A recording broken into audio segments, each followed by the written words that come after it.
میرے موکل نے اس کیس میں کی جانے والی ناانصافی کے خلاف احتجاجاً استعفیٰ دیا ہے اور ان اسباب کی وضاحت اپنے استعفے میں بھی کر دی ہے۔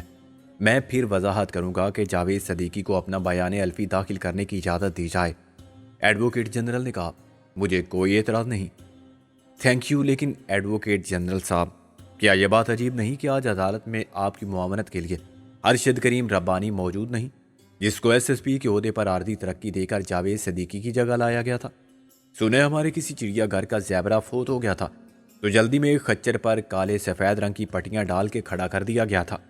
پینٹ تو اچھا تھا، مگر جب اس نے معائنے کے لیے آنے والے افسر کے سامنے اپنی مادری زبان میں خوشی سے بے قابو ہو کے گانا شروع کیا، ایڈوکیٹ جنرل بھی مسکرانے لگا۔ آپ چڑیا گھر کے منتظم ہوتے تو آپ کو بھی نوکری بچانے کے لیے کچھ ایسا ہی کرنا پڑتا۔ عدالت میں ایک کہکا پڑا تھا۔ جج نے مسکراتے ہوئے تنبیہ کی نظروں سے لوگوں کو دیکھا اور ایڈوکیٹ جنرل سے سوال کیا، مسٹر منظر نے آپ سے ایک سوال کیا تھا؟ یور آنر، مجھے نہیں معلوم کہ وہ کیوں حاضر نہیں ہو سکا، منظر نے کہا۔ ابھی کچھ دیر پہلے وہ عدالت کے باہر موجود تھا، متعدد وکلاء اور صحافیوں نے اسے دیکھا تھا۔ رابعہ نے اٹھ کے کہا، اس نے مجھے عدالت میں داخل ہونے سے روکنے کی کوشش بھی کی تھی یور آنر، فزیکلی۔ ایک اور وکیل نے کہا، میں نے اسے عدالت میں آتے دیکھا تھا۔ اب میں نے اٹھ کے کہا، وہ غالباً جاوید صدیقی کی صورت دیکھتے ہی فرار ہو گیا۔ مولوی خادم حسین نے اس کا اردو میں ترجمہ کیا، اس کے دل میں چور نہ ہوتا تو وہ دم دبا کے نہ بھاگتا۔ جج نے مجھے غور سے دیکھا۔ آپ کی تعریف؟ منظر نے میرا تعارف کرایا۔ یہ فاضل وکیل مقتولہ لیڈی ڈاکٹر شیرلی کے لواحقین کی طرف سے تفتیش میں شامل ہے، بحیثیت غیر جانبدار مبصر۔ دلاور کے وکیل نے کہا، اس کو عدالتی کارروائی میں حصہ لینے یا رخنہ اندازی کی اجازت نہیں ہونی چاہیے۔ منظر نے کہا، یہ صرف گواہ ہیں اور وہی بتائیں گے جو انہوں نے دیکھا ہے۔ جج نے مجھے بیٹھنے کا اشارہ کیا۔ ابھی گواہی کا مرحلہ نہیں آیا۔ ایڈوکیٹ جنرل نے کہا، اتنے سینئر وکلاء غلط بیانی نہیں کر سکتے۔ میں معلوم کروں گا کہ ارشد کریم ربانی کی غیر حاضری کا سبب کیا ہے۔ ایسی صورت میں جاوید صدیقی کو بیان جاری رکھنے کی اجازت ہے۔ جج نے کہا، تھینکس یور آنر۔ منظر نے سر خم کر کے کہا، مسٹر جاوید صدیقی، کیا آپ نے ملزم دلاور حسین کو گرفتار کیا تھا؟ یس، میں نے اسے متعدد افراد کے سامنے گرفتار کیا تھا، ان میں آپ بھی شامل تھے۔ میرے علاوہ کون تھا؟ مس رابعہ کاری ایڈوکیٹ، موسیو آندرے ان کا مترجم، ایک اخبار کا چیف رپورٹر جس کا نام غازی تھا، اور ایک فوٹوگرافر جو غازی کے ساتھ ہی آیا تھا۔ میں اس کے نام سے واقف نہیں۔ ملزم دلاور کو آپ نے کہاں سے گرفتار کیا تھا؟ میں نے اسے شوکت رانا کی کوٹھی سے گرفتار کیا تھا۔ تقریباً 12 بجے شب مجھے یہ اطلاع ملی کہ ملزم دلاور حسین وہاں موجود ہے۔ میں پولیس کی مسلح نفری کے ساتھ وہاں پہنچا۔ میں نے علاقے کے تھانے فون کر کے ایس ایچ او کو بھی طلب کر لیا تھا۔ وہاں قتل، آتش زنی اور ڈکیتی کی واردات بھی ہوئی تھی، لیکن وہ میرے دائرۂ تفتیش میں شامل نہیں۔ قتل کس کا ہوا تھا؟ ایک چوکیدار اور 2 گارڈ۔ شوکت رانا انہیں اپنے ساتھ رکھتا تھا۔ آگ اس کی گاڑی میں دھماکے سے لگی تھی، اس سے دونوں گارڈ بھی ہلاک ہو گئے تھے، لیکن چوکیدار کو خود شوکت رانا نے قتل کیا تھا۔ میں نے اسے مقامی پولیس کی تحویل میں دے دیا تھا۔ آپ وہاں صرف چودھری دلاور کی گرفتاری کے لیے گئے تھے؟ جی ہاں، چودھری دلاور قتل کی ایک ایف آئی آر میں پولیس کو مطلوب تھا۔ اس نے لندن سے آنے والی ڈاکٹر شیلی کو قتل کیا تھا، مگر اسے حادثاتی موت بنا دیا گیا تھا۔ مقتولہ برطانوی شہری تھی، چنانچہ برٹش قونصلیٹ نے اس کیس میں خصوصی تفتیش کی درخواست کی۔ پہلے تشکیل دی جانے والی ٹیم کے ارکان مجرمانہ چشم پوشی، بدعنوانی کے الزام میں پہلے معطل، پھر گرفتار اور بالآخر برطرف کر دیے گئے تھے۔ اس کے بعد مجھے اسلام آباد سے نئی ٹیم کے سربراہ کی ذمہ داری سونپی گئی تھی۔ کیا آپ نے اپنی تفتیش مکمل کر لی تھی؟ یس، یہ انتہائی دشوار اور خطرناک کام تھا، کیونکہ بادیو نظر میں قتل کا الزام چودھری دلاور حسین پر ہی آتا تھا اور وہ انتہائی بااثر اور طاقتور شخص سمجھا جاتا ہے۔ اس نے مختلف طریقوں سے تفتیش کے کام کو روکنے یا غلط سمت میں موڑنے کی پوری کوشش کی۔ ناجائز طور پر اس نے مجھے بھی لالچ اور دھمکیوں سے متاثر کرنے کے لیے مختلف حربے استعمال کیے۔ اس کی طرف سے متعدد افراد نے یہ پیغام مجھ تک پہنچایا کہ اگر میں، جج نے اسے ٹوک دیا، مسٹر جاوید صدیقی، جواب کو مختصر رکھیں، اب یہ عدالت قتل کے کیس کی تفصیلات سے دلچسپی نہیں رکھتی۔ منظر نے پھر کہا، مختصر یہ کہ آپ نے تفتیش مکمل کر لی تھی؟ یس، مکمل رپورٹ افسران بالا کو بھی دے چکا ہوں اور اسلام آباد بھی ارسال کر چکا ہوں۔ منظر نے کہا، آپ کے خیال میں ملزم چودھری دلاور ہے؟ مگر اس کا آخری فیصلہ عدالت کرے گی۔ ملزم چودھری دلاور حسین کو اس کیس میں مفرور قرار دے دیا گیا تھا۔ ہاں، لیکن اس کے وارثوں نے یہ رپورٹ درج کرا دی تھی کہ اسے اغوا کر لیا گیا ہے۔ اس کے اغوا کا شبہ کس پر ظاہر کیا گیا تھا؟ پہلے ملزم کی بیوی نے جو رپورٹ لکھوائی تھی اس میں سکندر بخت اور اس کے ساتھیوں پہ یہ الزام عائد کیا گیا تھا، مگر بعد میں اس نے ایک پریس کانفرنس میں اس الزام کی خود ہی نفی کر دی اور کہا کہ چودھری دلاور کو اس کے شریک کاروبار شوکت رانا نے اغوا کیا ہے۔ وہ سارے کاروبار پر قابض ہونا چاہتا ہے اور اس مقصد کے لیے اس نے دلاور کی بیوی کو اس کے بچوں کو بھی قتل کرنے کا منصوبہ بنایا ہے۔ اور چودھری دلاور آپ کو شوکت رانا کی کوٹھی کے اندر ہی ملا؟ کیا اسے یہ ثابت نہیں ہوتا کہ اسے اغوا کرنے والا شوکت رانا ہی تھا؟ حالات اور واقعات کی شہادت یہی ہے۔ چودھری دلاور آپ کو کس سال میں ملا تھا؟ اس کے ہاتھ پیر بندھے ہوئے تھے، منہ پر ٹیپ تھا اور وہ انتہائی بری حالت میں تھا۔ اغوا کی رپورٹ کے کتنے عرصے بعد چودھری دلاور کی بازیابی ہوئی؟ منظر نے سوال کیا۔ 45 دن بعد، اور اس عرصے میں اس پر خاصا جسمانی اور ذہنی تشدد کیا گیا ہوگا، ورنہ اس کی حالت تشویشناک حد تک خراب نہ ہوتی۔ اسے فوری طبی امداد اور انتہائی نگہداشت کی ضرورت تھی۔ جج نے کہا، یہ کتنا عرصہ پہلے کی بات ہے؟ آج سے ٹھیک 5 دن پہلے کی۔ میں نے اسے 8 تاریخ کی رات 12 بجے گرفتار کیا تھا۔ روزنامچے میں گرفتاری کے وقت اور تاریخ کا اندراج خود میں نے کیا تھا۔ پھر اسے 24 گھنٹے کے اندر اندر مجسٹریٹ کے سامنے پیش کیوں نہیں کیا گیا؟ جج نے کہا، یور آنر، جیسا کہ میں نے عرض کیا، اگر اسے فوراً طبی امداد نہ ملتی تو شاید وہ مر جاتا۔ میں نے اسے انتہائی سخت حفاظتی اقدامات کے تحت کوٹ لکھپت جیل کے ہاسپٹل منتقل کر دیا تھا۔ میں نے اسے جیلر خورشید عالم کی تحویل میں دیا تھا اور ہاسپٹل کے ریکارڈ سے اس کے داخل کیے جانے کی تاریخ اور وقت کی تصدیق کی جا سکتی ہے۔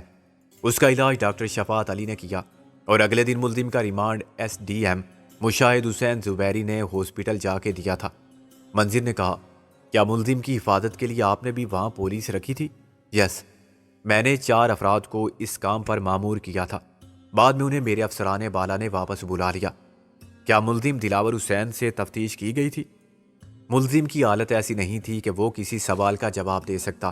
میں نے سختی سے تاکید کی تھی کہ میری تحریری اجازت کے بغیر کسی کو ملزم سے نہ ملنے دیا جائے۔ منظر نے کہا، مگر اس کے باوجود ملزم دلاور پر تفتیش میں تشدد کیا گیا تھا۔ یہ غلط ہے۔ اس سے پوچھ گچھ کرنے والے وہی تھے جن کو آپ نے وہاں ملزم کی حفاظت کے لیے چھوڑا تھا اور آپ ہی نے حکم دیا تھا۔ یہ بھی جھوٹ ہے۔ وہ عام سپاہی تھے۔ تفتیش کرنا ان کے فرائض میں شامل نہیں تھا اور وہ جانتے بھی نہیں تھے۔ پھر اس کیس میں تفتیش کا اختیار صرف اس خصوصی ٹیم کو حاصل تھا جو اسلام آباد میں وزارت داخلہ کے حکم پر تشکیل دی گئی تھی۔ لیکن آپ پر الزام ہے کہ زیر حراست ملزم آپ کی تفتیش کے نتیجے میں ہلاک ہو گیا۔ یہ شاید اس صدی کا سب سے بڑا جھوٹ ہے۔ جج نے کہا، آپ کا مطلب ہے چودھری دلاور زندہ ہے؟ Yes your owner. منظر نے ایک پوسٹ مارٹم رپورٹ جج کے سامنے رکھی۔ حضور والا، یہ ہے وہ پوسٹ مارٹم رپورٹ جس میں یہ بتایا گیا ہے کہ ملزم دلاور حسین کی موت تفتیش کے دوران کیے جانے والے تشدد کے باعث واقع ہوئی تھی۔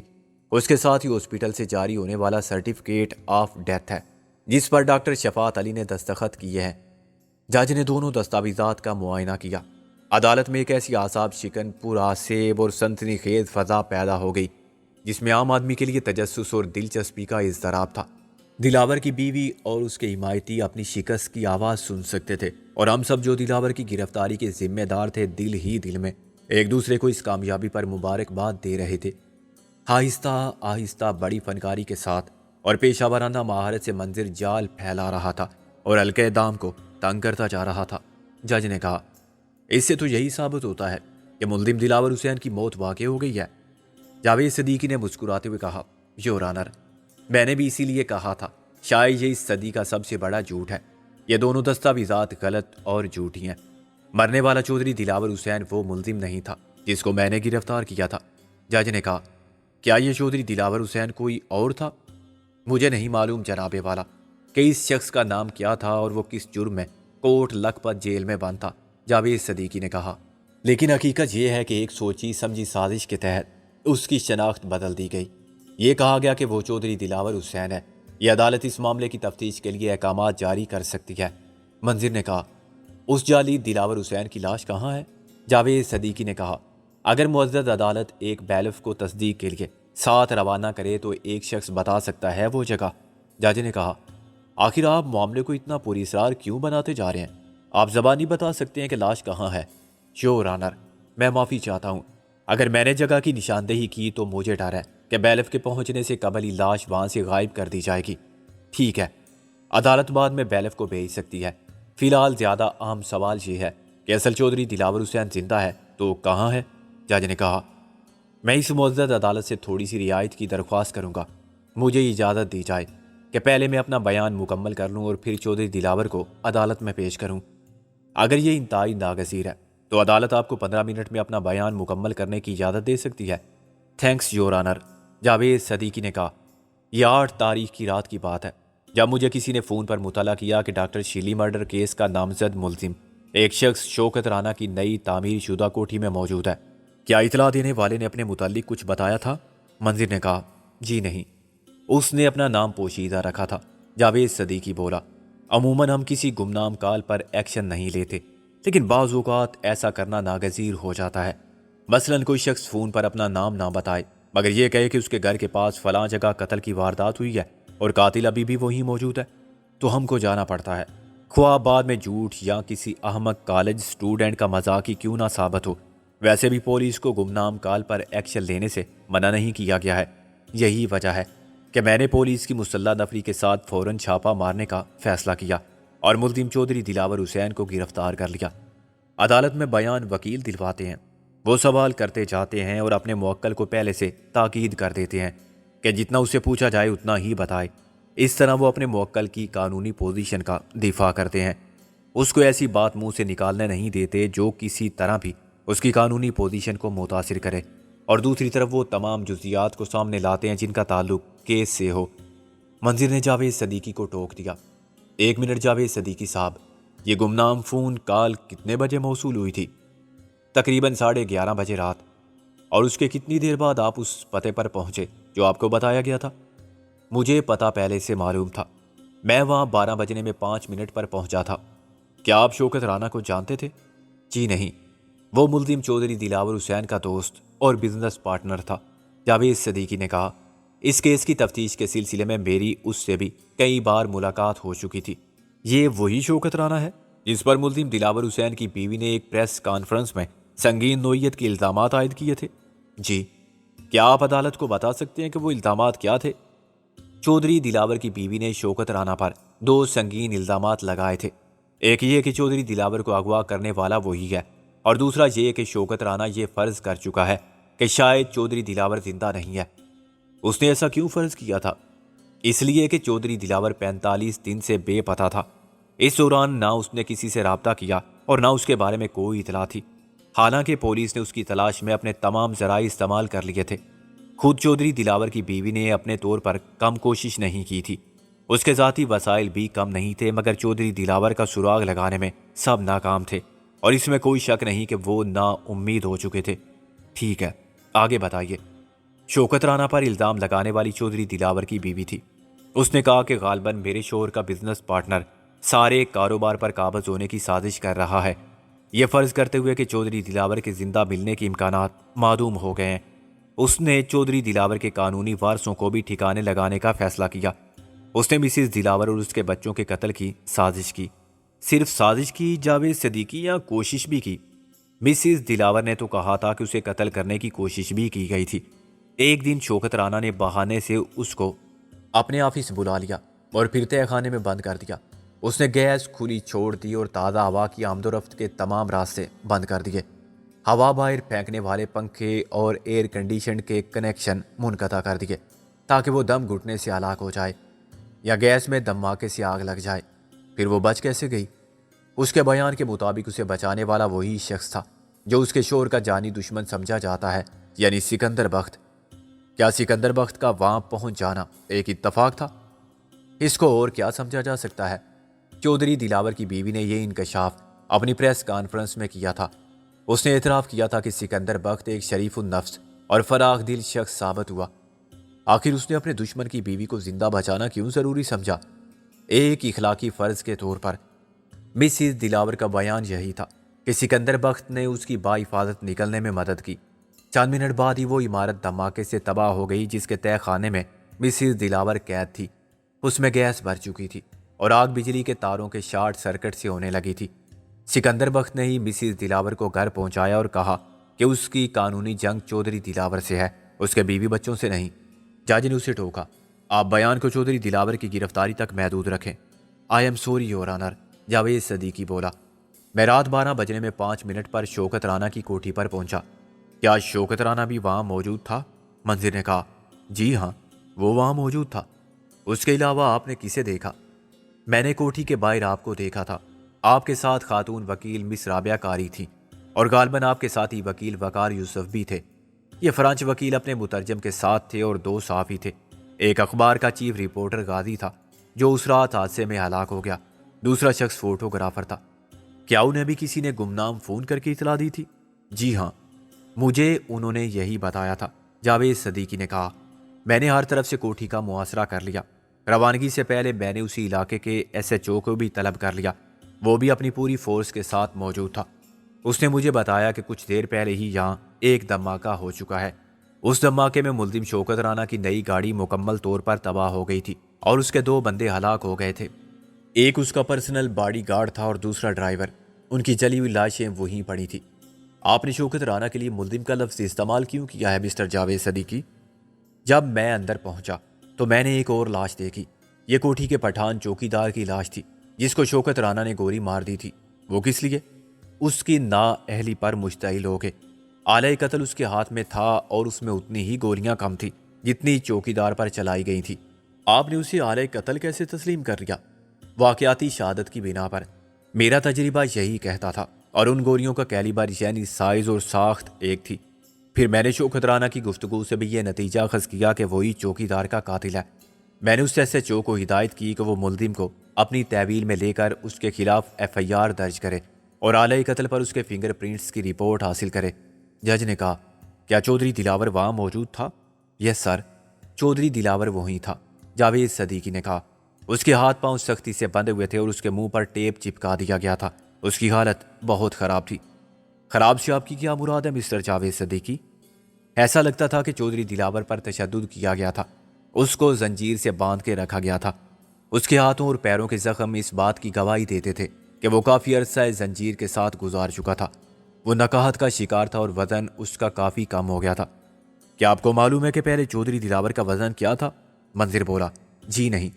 جب کسی صحت مند یا فربہ بدن شخص کو بھوکا رکھنا پڑے اور ایک لمبے عرصے تک اس کی خوراک میں کمی آ جائے تو اس کے بدن کی چربی گھل جاتی ہے۔ وزن کم ہونے سے اس کے جسم کی کھال ڈھیلی پڑ جاتی ہے اور اس میں خشک شکنوں کے علاوہ رنگت کی تبدیلی نظر آتی ہے۔ ملزم چودھری دلاور کی آنکھوں کے گرد گہرے سیاہ حلقے تھے اور وہ اتنا کمزور تھا کہ اپنے پیروں پر کھڑا بھی نہیں ہو سکتا تھا۔ در حقیقت اس پر بے ہوشی طاری تھی۔ میں نے اس کی نبض اور دل کی دھڑکن کی رفتار چیک کی تو مجھے اندازہ ہوا کہ اس کی جسمانی حالت تشویشناک ہے اور اس کو فوراً ہاسپٹل منتقل کرنا ضروری ہے، ورنہ اس کی ہلاکت یقینی ہے۔ میں نے اسے مسلح حفاظتی دستے کے ساتھ روانہ کر دیا۔ آپ نے ایک اور رپورٹر اور ایک فوٹوگرافر کا ذکر کیا تھا، کیا یہ سب کارروائی انہوں نے دیکھی تھی؟ ہاں، اس رپورٹر کا نام غازی تھا۔ اس کے ساتھ آنے والے فوٹوگرافر نے جائے واردات کی تصاویر بھی بنائی تھی۔ رپورٹر نے کہا تھا کہ وہ اپنے اخبار کی آخری کاپی روک چکا ہے اور صبح یہ خبر اور تصویریں شائع ہوں گی۔ وہ اس خصوصی یعنی خاص سٹوری پر بہت خوش تھا، لیکن صبح کے اخبار میں نہ خبر تھی اور نہ تصویر۔ ہاں، جیسا کہ مجھے صبح پتہ چلا اس کے اخبار کی خبر سے، غازی اور اس کا ساتھی فوٹوگرافر واپس جاتے ہوئے حادثے کا شکار ہوئے۔ ان کی موٹر سائیکل کو کسی ٹرک نے ٹکر مار دی تھی۔ کیا آپ کے خیال میں انہیں صرف خبر کی اشاعت روکنے کے لیے ہلاک کیا گیا تھا؟ ایسا بھی ہو سکتا ہے، مگر اس بارے میں تفتیشی افسر ہی قطعی رائے دے سکتا ہے۔ جس تھانے کی حدود میں یہ حادثہ پیش آیا تھا، تفتیش کی رپورٹ اسی تھانے میں ہوگی۔ آپ نے چودھری دلاور کو کس ہاسپٹل بھیجا تھا؟ میں نے بہت سوچ سمجھ کے کوٹ لکھپت جیل کے ہاسپٹل کا انتخاب کیا تھا، کیونکہ وہاں کا جیلر میرے لیے قابل اعتماد تھا۔ اس نے میرے ساتھ ہی پی سی ایس کے امتحان میں کامیابی حاصل کی تھی اور ہم کورس میٹ تھے۔ ہمارے کمرے ایک تھے اور تربیت کے دوران ہم ایک دوسرے کے دوست بن چکے تھے۔ بعد میں اس نے جیل سروس جوائن کی اور میں نے پولیس سروس۔ آپ نے ملزم چودھری دلاور حسین کو متعلقہ تھانے کے ایس ایچ او کی تحویل میں کیوں نہیں دیا تھا؟ دراصل مجھے یہ اندیشہ لاحق تھا کہ ملزم چودھری دلاور حسین کو غیر قانونی طور پر پولیس کی حراست سے چھڑانے کی کوشش کی جائے گی۔ یہ ہو سکتا تھا کہ اسے تھانے لے جانے والے راستے پر کہیں روک لیا جائے اور مسلح افراد اسے پولیس کی تحویل سے چھین کر لے جائیں۔ آخر اس اندیشے کی وجہ ملزم چودھری دلاور کی خراب ریپوٹیشن۔ میری خصوصی تفتیش کے دوران جو حقائق میرے سامنے آئے ان سے یہ ثابت ہوتا تھا کہ وہ صرف اپنی سوتیلی بہن ڈاکٹر شیلی کے قتل ہی میں ملوث نہیں، اسی نے لندن میں اپنی سوتیلی ماں اور اس کے تیسرے شوہر کی گرل فرینڈ کو بھی قتل کیا تھا اور فرار ہو گیا تھا۔ قتل کا مجرم کون ثابت ہوا تھا جو اب جیل کاٹ رہا ہے؟ وہ نیگرو جو وہاں موجود تھا اور چھپ کر اپنی جان بچانے میں کامیاب ہو گیا تھا، یعنی ڈاکٹر شیلی کی ماں کا تیسرا شوہر جارج۔ اس کا دوسرا شوہر کون تھا؟ مسٹر جاوید صدیقی، چودھری دلاور کا باپ۔ جج نے منظر کو وارننگ دی، آپ غیر متعلقہ واقعات کی تفصیلات سے بیان کو طول مت دیں۔ یہ تفصیلات غیر متعلقہ نہیں ہے یور آنر، ان کا براہ راست تعلق چودھری دلاور سے ہے، منظر نے کہا۔ جاوید صدیقی نے اپنا بیان پھر شروع کیا، مجھے یہ بھی معلوم ہوا تھا کہ ملزم چودھری دلاور کے ماضی کا ریکارڈ بہت خراب ہے۔ وہ مختلف نوعیت کے غیر قانونی کاروبار کرتا تھا۔ اس کے ساتھ کچھ ایسے افراد تھے جو ہسٹری شیٹر تھے اور باقاعدہ اس گروہ میں شامل تھے جس کا سرغنہ چودھری دلاور تھا۔ جاوید صدیقی نے مختصراً ان حالات کا حوالہ بھی دیا جن کا تعلق میرے والد وزیر خان اور میر شرافت علی کی پراسرار موت سے تھا، اور یہ بھی بتایا کہ بعد میں وزیر خان کے بیٹے سکندر بخت کے ساتھ دشمنی کا آغاز حق وراثت کا جھگڑا تھا۔ جاوید صدیقی نے المیہ مشرقی پاکستان میں چودھری دلاور کے وطن دشمن کردار کا ذکر بھی کیا اور اس کے انسانیت کے خلاف کاروبار کا بھی۔ مجھے ڈر تھا کہ پولیس وین پر چودھری دلاور کے گروہ کے ارکان حملہ نہ کر دے یا اسے تھانے کی حوالات سے چھڑا کے نہ لے جائیں۔ اس کے بارے میں یہ بھی مشہور ہے کہ وہ اپنی دولت کی طاقت کا بھرپور استعمال کرنا چاہتا ہے اور اس سے نچلے درجے کے کچھ پولیس افسران کی تائید و حمایت بھی حاصل رہی ہے۔ میں نے اپنی حکمت عملی کو صرف اپنی ذات تک محدود رکھا اور آخری وقت تک کسی کو نہیں بتایا کہ میں نے ملزم چودھری دلاور حسین کو کہاں رکھنے کا فیصلہ کیا ہے۔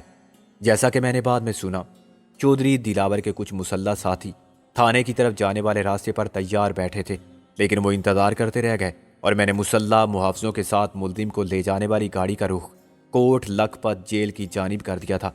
جیلر خورشید عالم نے میری خواہش پر ملزم کی تحویل میں لیے جانے کا اندراج کیا اور اسے جیل ہاسپٹل منتقل کرنے کے احکامات بھی جاری کیے۔ ہاسپٹل میں اسے ایک الگ کمرے میں رکھا گیا تھا اور اس کے علاج کے لیے ڈاکٹر شفاعت علی کو میں نے خصوصی ہدایات دی تھی۔ یہ بات کون نہیں جانتا کہ جیلوں کے ہاسپٹلوں کی کیا حالت ہے اور وہاں علاج کے نام پر قیدیوں کو جو سہولت حاصل ہے اس سے کسی عام مریض کو بھی شفا حاصل نہیں ہو سکتی۔ چودھری دلاور کے لیے میں نے کہا تھا کہ اس کی صحت کی بحالی کے لیے تمام ضروری ادویات خریدی جائیں، خواہ وہ کتنی بھی مہنگی کیوں نہ ہو۔ میں اس کا بل بھی ادا کرنے پر تیار تھا، مگر خورشید عالم نے مجھے یقین دلا دیا کہ سرکاری خرچ پر چودھری دلاور کو ہر دوا فراہم کی جائے گی۔ اگر ایسا نہ کیا جاتا تو چودھری دلاور کی موت بھی واقع ہو سکتی تھی۔ میں نے ملزم کی حفاظت کی ذمہ داری جیلر خورشید عالم کو سونپی تھی، لیکن اپنے طور پر بھی وہاں کچھ افراد کو مامور کیا تھا جو میرے نزدیک انتہائی قابل اعتماد تھے۔ ان میں سے ایک کمرے کے اندر اور دوسرا باہر دروازے پر بھی موجود رہتا تھا۔ میں نے سختی سے تاکید کی تھی کہ میری تحریری اجازت کے بغیر اور پھر بوجھ سے تصدیق کیے بغیر کسی کو بھی ملزم سے ملنے کی اجازت نہ دی جائے، نہ اس کے وکیل کو، نہ ورثاء کو اور نہ اخبار والوں کو۔ جناب والا، ایسی حالت میں ملزم سے تفتیش کا کوئی سوال بھی پیدا نہیں ہوتا تھا اور نہ میں نے کسی کو اجازت دی تھی کہ وہ پوچھ گچھ کرے۔ حفاظت پر مامور کانسٹیبل اس کے اہل بھی نہ تھے اور انہیں طریقہ تفتیش کے بارے میں کچھ بھی معلوم نہیں تھا۔ لیکن آپ پر الزام ہے کہ آپ کے حکم پر ملزم دلاور حسین پر تفتیش کے دوران تشدد کیا گیا جس سے وہ ہلاک ہو گیا، منظر نے کہا۔ یہ جھوٹ ہے، جاوید صدیقی نے کہا۔ نہ میں نے ایسا کوئی حکم دیا تھا اور نہ چودھری دلاور تشدد سے ہلاک ہوا۔ اصل حقیقت یہ ہے جناب والا کہ جب میں نے ملزم چودھری دلاور حسین کو گرفتار کر لیا تو اس کے اہل خانہ نے ذاتی اثر و رسوخ استعمال کرتے ہوئے اور دولت کو پانی کی طرح بہاتے ہوئے میرے محکمے کے افسران اعلیٰ تک رسائی حاصل کر لی تاکہ چودھری دلاور کو یہ خبر عام ہونے سے قبل ہی چھڑا لیا جائے۔ خبر کس طرح دبا دی گئی اس کا اندازہ ان اخباری رپورٹر اور فوٹوگرافر کی موت کے پراسرار حالات سے بھی لگایا جا سکتا ہے جو گرفتاری کے وقت موجود تھے۔ تاہم کوئی بھی نہیں جانتا تھا کہ ملزم کس تھانے کی حوالات میں ہے، اس لیے وہ اپنی کوشش میں کامیاب نہ ہو سکے۔ تیسرے دن مجھے ایک میرے افسر اعلیٰ نے طلب کیا اور مجھے یہ سمجھانے کی کوشش کی کہ چودھری دلاور کی گرفتاری ظاہر نہ کر کے میں کس قسم کے فوائد حاصل کر سکتا ہوں۔ شاید میں لاکھوں کما لیتا اور مجھے ترقی بھی مل جاتی، لیکن جناب والا یہ میرے بس کی بات نہ تھی۔ یہ ناممکن تھا کہ میں عدالت میں جھوٹا بیان الفی داخل کر دوں کہ میں نے تو کسی چودھری دلاور کو گرفتار کیا ہی نہیں۔ جو ایسا کہتا ہے وہ جھوٹ بولتا ہے۔ اس واقعے کے دو غیر جانبدار گواہ وہی دونوں رپورٹر اور فوٹوگرافر تھے جو ہلاک ہو چکے تھے۔ یہاں کیے جا چکے تھے۔ باقی سب یہ وکلاء تھے جو مدعی ہیں اور اس کیس میں ایک فریق ہیں۔ ظاہر ان کی گواہی کی کوئی اہمیت نہیں۔ اس نے ہم سب کی طرف اشارہ کیا، لیکن جناب والا اپنے ضمیر کا گلا گھونٹ کے اتنا بڑا جھوٹ میں کسی قیمت پر نہیں بول سکتا تھا۔ دیدہ و دانستہ حقائق سے چشم پوشی کرنا بھی بہت بڑا جرم ہے۔ میں نے صاف انکار کر دیا تو مجھ سے کہا گیا کہ میں اسلام آباد واپس جا کے خاموشی سے بیٹھ جاؤں۔ میری جگہ لینے والا افسر خود اس کیس سے نمٹ لے گا۔ اسلام آباد جا کے خاموش بیٹھ جانے میں بھی میرا کوئی نقصان بہرحال نہیں تھا۔ اپنے آپ کو بھی میں مطمئن کر سکتا تھا کہ میں نے تو جھوٹ نہیں بولا۔ بعد میں میری جگہ آنے والا جو چاہے کرے، میں کسی اور کے قول و فعل اور گناہ و ثواب کا ذمہ دار نہیں۔ لیکن یور آنر، اس کیس میں مجھے اسلام آباد سے ایک چیلنج دے کر بھیجا گیا تھا۔ مجھ سے پہلے آنے والے رشوت ستانی، بدعنوانی اور مجرمانہ غفلت کے باعث پہلے معطل پھر برطرف اور بلاخر گرفتار ہو چکے تھے۔ شاید مجھے یہ چیلنج دینے والوں کا خیال تھا کہ میرا انجام بھی مختلف نہیں ہوگا، یا پھر میں ناکامی کا داغ چہرے پر سجا کے لوٹ آؤں گا۔ لیکن اللہ کا بڑا کرم ہے کہ اس نے مجھے سرخ رو کیا۔ بے شمار مشکلات پر قابو پا کے اور ان گنت رکاوٹوں کو دور کر کے میں ڈاکٹر شیلی کے قتل کا سراغ لگانے میں کامیاب ہو گیا۔ افسوس تو یہ ہے جناب والا کہ میری کامیابی پر مجھے انعام نہیں، سزا ملی۔ یہ میرا جرم اور میری غلطی بن گئی۔ میں نے بڑی محنت سے دن رات ایک کر کے رپورٹ مرتب کی تھی، جو میں اسلام آباد بھی ارسال کر چکا ہوں۔ اس کی ایک نقل میرے پاس بھی ہے۔ ایک میں اس عدالت کی تحویل میں دینا چاہتا ہوں۔ میں یہ نہیں دیکھ سکتا کہ اس رپورٹ کو سرد خانے میں ڈال دیا جائے اور بلاخر قاتل کو قانون کے شکنجے سے نکل جانے کا موقع مل جائے۔ یہی وجہ تھی یور آنر کہ میں نے صاف انکار کر دیا تھا اور کہہ دیا تھا کہ اب میری نوکری جائے یا زندگی۔ جب میں نے چودھری دلاور کو گرفتار کیا ہے اور اس کا ریکارڈ بھی موجود ہے، تو پھر اسے عدالت میں بھی پیش کیا جائے گا۔ عدالت چاہے تو اسے چھوڑ دے، لیکن میں یہ بیان ضرور دوں گا کہ میں نے چودھری دلاور کو گرفتار کیا تھا۔ میں نے اس کا ریمانڈ لیا تھا۔ میں نے اسے کوٹ لکھپت جیل ہاسپٹل میں رکھا تھا۔ میں نے اس کا علاج کرایا تھا، ورنہ وہ مر جاتا۔ وہ مجسٹریٹ جس نے ریمانڈ دیا تھا، وہ ڈاکٹر جس نے علاج کیا تھا، جیلر خورشید عالم یہاں آئیں اور کتاب پاک پر ہاتھ رکھے اور خدا کو حاضر و ناظر جان کے یہ کہیں کہ کیا یہ جھوٹ ہے؟ میں نے تہیہ کر لیا تھا کہ میں حقائق کو منظر عام پر ضرور لاؤں گا۔ میری نیت کو بانپتے ہوئے میری عدم موجودگی میں افسران بالا نے میری معطلی کے احکامات صادر کیے۔ ان سے پوچھا جائے کہ میرا قصور کیا تھا۔ میں 2 دن روپوش رہا کہ افسران بالا کو میرے عزائم کی خبر نہ ہو۔ مجھے یہ ڈر بھی تھا کہ کہیں میرے بیوی بچوں کو پریشان نہ کیا جائے۔ میری تلاش میں میرے گھر پر اسلام آباد میں چھاپا نہ مارا جائے۔ میں اس وقت کا اور آج کے دن کا انتظار کر رہا تھا۔